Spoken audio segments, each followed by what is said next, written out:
You wanted the best. You've got the best podcast. The hottest podcast in the world. The Chris Voss Show, the preeminent podcast with guests so smart you may experience serious brain bleed. The CEOs, authors, thought leaders, visionaries, and motivators. Get ready. Strap yourself in. Keep your hands, arms, and legs inside the vehicle at all times, because you're about to go on a monster education roller coaster with your brain. Now, here's your host, Chris Voss. Hi, folks. It's Voss here from thechrisvossshow.com.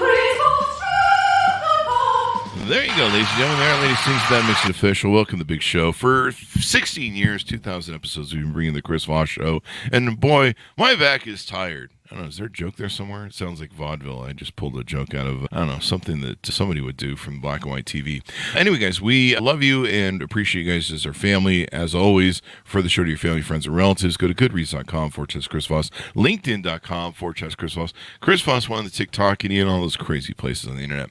The great, wonderful young lady we have on the show today, her newest, hottest book is just hitting the shelves May 14th. 2024. It's here as of yesterday. It's called The Hunter's Daughter by Nicola Solvinic. She's got her new book out, and we're going to be talking about her insights, what's gone into it, and why you should get on Amazon or wherever you find bookstores are sold and order it now. Damn it. Get it now. Just do it before we even talk to her because it's that good. Nicola has a master's degree in criminology and has worked in and around criminal justice for more than a decade. She lives in the Midwest with her husband and cats, where she's surrounded by a secret garden full of beehives, which we'll get to more about what that is. Welcome to the show, Nicola. How are you? Thank you so much for having me. I'm so excited to get a chance to chat with you and your viewers. There you go. And we mostly wanted to have you on, because your book is so great, but we also want to know about these darn beehives, so we'll get to that. Give us your .coms. Tell us where we can find you on the interwebs. Sure. My website is nicolasolvinic.com, and from there, right at the top, there's Facebook, Instagram, and X. So you can just click and follow me there. There you go. So give us a 30,000 overview of your new book, The Hunter's Daughter. Yeah, this is my new book. It just came out yesterday. Super excited for it. It finally feels real in tangible form. The Hunter's Daughter is about the secret daughter of a prolific serial killer who must catch his copycat using the tricks her father taught her in the forest long ago. Wow. That's a hell of a plot. It was so much fun. That's a hell of a plot. Now, is this your first book? Is this your debut? This is my debut. I mean, I've got some other books. Thank you. I've got some other books that are living in shoeboxes under my bed that nobody needs to see because they're that bad. But this is the only one that is fit for public consumption. You may be able to tap into those for storylines and characters, maybe.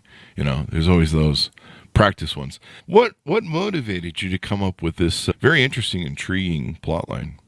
One of the things I've learned about working in criminal justice is that when a crime happens, there are ripple effects that affect the victim, the victim's family, the people who work in criminal justice, bystanders. These are substantial effects that really impact people for many years to come. So I wanted to kind of explore that in book form. This story, the original killer may be gone, but his daughter has to grapple with what he's done. There you go. I mean, it's got to be hard being raised as someone who's related to a serial killer. I've often wondered that when I think it was Jeffrey Dahmer that I first looked at, where I was like, I think his mother, said she still loved him and she still cried for him in the courtroom. And I think that was when I was like, it's kind of weird. Your mother loves you in spite of everything. My mother doesn't. No, I'm just kidding. But, it's kind of, I've just kind of looked at it and said, it's interesting about human nature that, a mother and father will still love their son, even though they've, done some heinous acts. And I mean, maybe they're just doing the acting in court because they want to get the book rights or the movie rights. No, I'm just kidding. I'm sure that's not what it is. But, it is interesting. Like you say, the fallout of people who are the survivors, I guess, of a crime like that. I imagine there's technically multiple victims in a family like that. Mm-hmm. And one of the fun things about this book to write was that the protagonist, Anna Core, doesn't know that she's the daughter of a serial killer. She was subjected to some interesting psychological experiments that kind of wiped her childhood memories. And in the first chapter, she kills a man for the first time in the line of duty. And this opens up the memory she has of her childhood and of her father. So when his copycat starts working in her rural county, she has to kind of plumb the depths of her memory and try to put two and two together without revealing her identity to the people around her. Wow. So she becomes aware that she's a daughter of a serial killer at that time, and she doesn't want to out herself to anyone else. Do I have that correct? Yes, absolutely, because it would be the kind of the end of her career. She's working, a conflict of interest on this copycat case. Yeah. And, she'd be hounded by the press forevermore. Yeah. Wow. And she's already on the copycat case, so she's kind of stuck there, and now it would look bad if it came out. Wow, this is going to make my hair stand on end a little bit. This is a hell of a plot twist. I mean, we've had hundreds of novels on the show, but I think this one is very unique. Thank you. And so what your background is in criminal work and some of their stories, and we've had a lot of great novelists like yourself on that, they come from that era. They come from maybe working for the CIA, the FBI, or they come working from local police stations, or a lot of times they're journalists who their beat was the crime page, and so they would see all the the horrors and things that people do to each other, sadly, and it would give them different material that they could use for books and make up great dramas. In fact, I think we had one guy on who worked for the MI6. No, he worked for France's version of MI6 in the CIA, and he pretty much told me he's got a lifetime of stories he can remake into fiction. There you go. So it sounds like that's kind of what you've done with your background in criminal behavior. Yeah, I never really did anything, that was super exciting. I was never a murder investigator or anything like that. I was mostly in the background, working with data and, policy and those kinds of things. But it was just it was a big help to be able to just absorb some of the things that become background information for this book, like the radio chatter or kind of one of my favorite anecdotes is when there's a police dog in the back of a police car, everybody tries to convince the rookie to go up and tap the glass, which is a really bad idea because the dog goes crazy. Just little tidbits like that help to kind of, I hope, make the story ring true. Wow. Yeah, there you go. So you've got the anecdotes and the behaviors and the way to make it sound like an authentic police story. My mom loves this show that has a police dog in it that's a big German Shepherd. I don't know what show it's on, but I've been around a lot of police officers.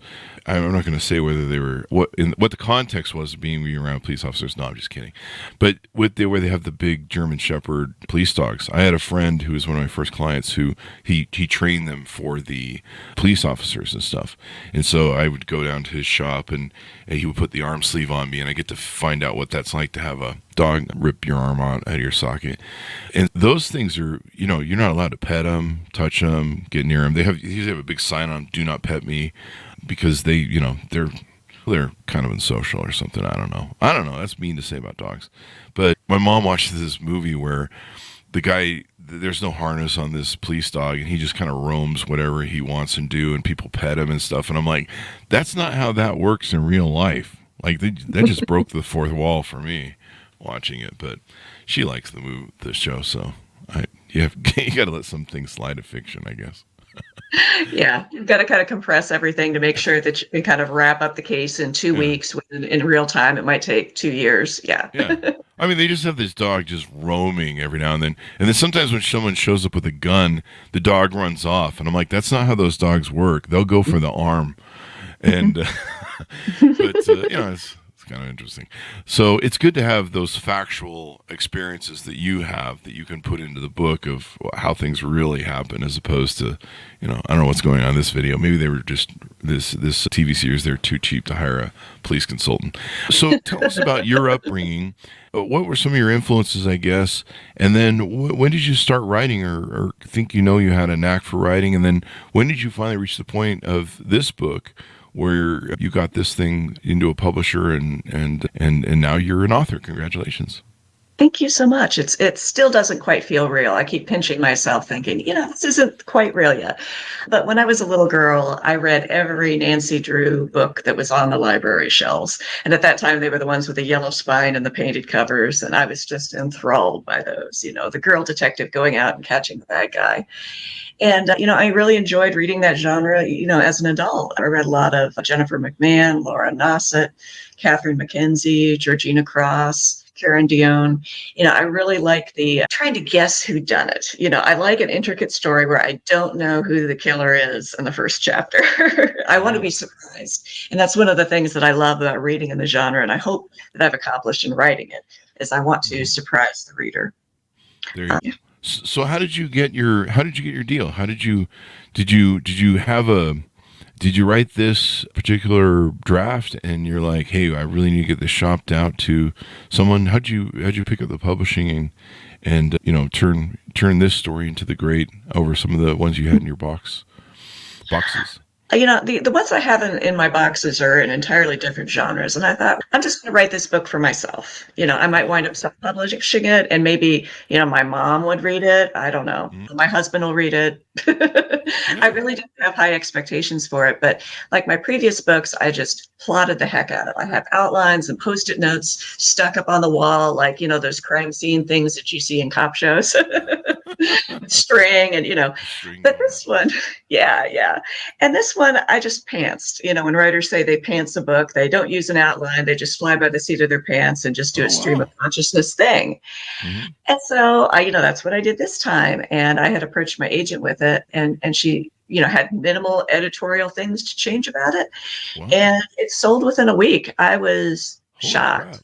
Yeah. Totally shocked. This is not how this is supposed to work. You've practiced and made a few that made the boxes, and it sounds like you finally found one. The plot is, it does make my hair stand on end. It's a great plot. Thank you. We sit and have 2 to 3 guests on a show, and I don't know, we probably 5 novels a day, probably hundreds we've had on the show over the years, and a lot repeat too. But yeah, this is a really twisty turny sort of plot. And it's definitely worth reading. It would make a great movie too. Most of these tend to do that. Oh, that'd be fun. That would be really a lot of fun. If there's any movie people out there. Yeah. I think it's funny how I've seen people try and write, and I've been in a few writing accountability groups. That's how I got my book written on business. And I've seen people write and they try and do the stream of consciousness dump, which is how I wrote mine. But most of mine were stories of my life, so it was just putting them on paper. It wasn't creating characters and the work that you guys do. But then I saw other people that were they would write like, I don't know, 2 lines, and then they would try and edit the F out of those lines. And you're just like, you're going to do a lot of editing. Just get on the page, man, and work it out. And then I saw other people trying to, I don't think they ever got anything written. They just tried to write the structure of the thing, and you're like, you should really write some stuff. Maybe, you're focused on being perfect, and it's not going to be perfect. Any thoughts on that? I definitely, agree with that. With the previous books that I've written, I was feeling very much like my inner editor, who is just really obnoxious and was just in my ear about how has to be perfect. And like you said, going back and revising this paragraph and trying. And now you just kind of kill the creativity and the spirit of the work that way. And, just getting it down is better. The perfect is the enemy of the good, like they say. So the perfect is the enemy of the good. That's why this show is such a train wreck on how we do it, is because perfection is just bad. So that's why we're not perfect, folks. I think after 16 years, my audience has figured out that I'm an idiot. What other aspects of the book can we tease out? One thing with novels, we can't, tell the middle and the ending, of course. It's unlike when we do nonfiction, where we can talk about, how'd that presidency turn out? We can kind of talk about that. What is there anything we can tease out or flush out that maybe we haven't talked about to tease up to people to pick up the book? One of the things that was a lot of fun in the book was writing an unreliable narrator. And it's written in a very tight first-person point of view. So we have Anna's perspective from, when she was a child and when she was an adult. And another thing that I wanted to do with this book is I'm a huge fan of The X-Files. And one of the things that I loved about that show was that, You have one character who's, come up with a scientific explanation for things, and this explains the lights in the sky or the monster of the week. And the other character has a completely supernatural explanation for. And so it's up to the viewer to decide for themselves. And that's what I very much wanted to happen with this book. The reader is going to have to participate and decide for themselves which version of reality that they believe. Wow. There you go. It sounds like most people I know on Facebook, they're still deciding which version of reality. I don't know what that is. But we've seen those people. And Twitter's full of them. So this sounds like quite the journey that people go on. So they've got to do a little bit of their own mystery solving. Is that accurate? Yes. I wanted it to be something of a puzzle, so I hope people enjoy that. People love puzzles. They love novels. They love these books. Why are people so intrigued with all the murdering? What's going on there with all the murdering? A lot of our novels that come on the show, there's lots of murdering. What's up with that? It's kind of terrifying because, when you read, the police blotter or whatever, you think there, but for the grace of God, go I. I mean, you think that sometimes things like this can hit very close to home, especially, with random victims. I mean, somebody gets killed in the grocery store parking lot. Hey, I was at that grocery store, 2 days ago. So I think that in a way, it kind of plugs us into that fear that we all have, just existing in a society. Yeah, fear of something happening to us, getting some murdering done to us, and you don't want that, folks. Trust me, it's not good. It doesn't feel good either, and it's pretty final. So there's not like no do-over. No do-overs. It's not like on the video games where if you die, you just respawn in. I hope people know this because I'm not sure if I'm enlightening people at this point or not, or if this just sounds funny to me in my head. And that's really the only place that's sounding funny. But I'm sticking with it. I'm just going to roll with it, people. So this sounds like a lot of interesting fun. People love suspense, of course. Did you find that writing the suspense was fun and trying to set up the scenarios of? I imagine there's a lot of pressure, since the character, she's the daughter of a serial killer. If that doesn't create a whole new thing that you spend 10 years in therapy over, and then you've got they might discover her secret, and she's just discovered her secrets. I imagine there's a lot of suspense and compression of suspense, I guess. Yeah, she's actually acquires a stalker who knows her identity. So she's got to deal with that. And then also these bodies keep coming up that are copycats of her father's murder. And her father was called the Forest Strangler, and he would murder women and then take them to the forest and arrange these very elaborate scenes. They'd be holding bouquets and have flower crowns and have stones over their eyes and just these very macabre fairy tale kind of scenes. And now somebody's doing it again, and the body count is increasing. So she's got to catch her guy. Stones over her eyes and scenes. And who hurt you, Nicola? No, I'm just Actually, it's probably just my cat. I don't know. Cats have a way of doing that. They're kind of like they're lovey half the time and assholes the other half the time. I think they hate. They're like kind of my huskies. They hate you most of the times. Does your husband sleep with his one eye open? His eye on you? After this book, I would. I made him read it, and I think that he knows what to expect from me at this point. We've been married for like 20 years, so I think that he knows what kind of he's dealing with. Yeah, cancel the life insurance, bud. That's all I can tell you. No. Got to keep that policy current. I'm always wary of any girlfriend I get who loves watching those murder things, and they're like taking notes the whole time, and you're like, why are you taking notes of the CSI murder thing? It's like they're just trying to figure out the best way not to get caught. And they're just like there was a gal that was in the news recently who was putting bleach or some sort of chemical into guy's coffee, and I'm just like. And, he finally caught her, and I think she's getting just suspended because that's what he wanted, which is really weird. She tried to kill you, dude. It's really interesting. Yeah, because most of the time, if women are going to kill a guy, historically, it was always poison. Yeah. You could get away with just take him to divorce court and take half his shit. That's a slow, painful death. I mean, I know most divorce guys that are like, I really would rather have my coffee poison. That's a joke, people. We're doing very dark divorce comedy now on the Chris Voss Show. Tune in next time. I use that as a callback for dark stuff that we do. Tune in next time for more divorce dark comedy. As if you weren't depressed enough as it is. Don't hit the bottle. Anyway, any final thoughts as we go out on how to pick up the book and give us a little bit of pitch out if you want for people to get out and buy it now. Yeah, The Hunter's Daughter is available now at your favorite bookstore, online, in person. I think it's everywhere by now. Jennifer McMahon calls it genuinely creepy, and I hope that you will find it to be genuinely creepy too. Creepy. This is a good thing. People love great stories. As long as there's no real murdering. The fake murdering good, real murdering bad. There you go. So thank you very much for coming on the show. We really appreciate it. It's been fun to have you on, Nicola. Thank you so much for having me. It was great to meet you, and it's great to meet your listeners. There you go. And give us .coms one more time so people can find you on the interwebs. Sure. My website is nicolasolvinic.com, and there at the top right, you'll see my Facebook, X, and Instagram. There you go. Thank you very much for coming by. We really appreciate it. And thanks so much for tuning in. Go to goodreads.com/Chris Voss, LinkedIn.com/Chris Voss. Chris Voss, one on the TikTok, damn it.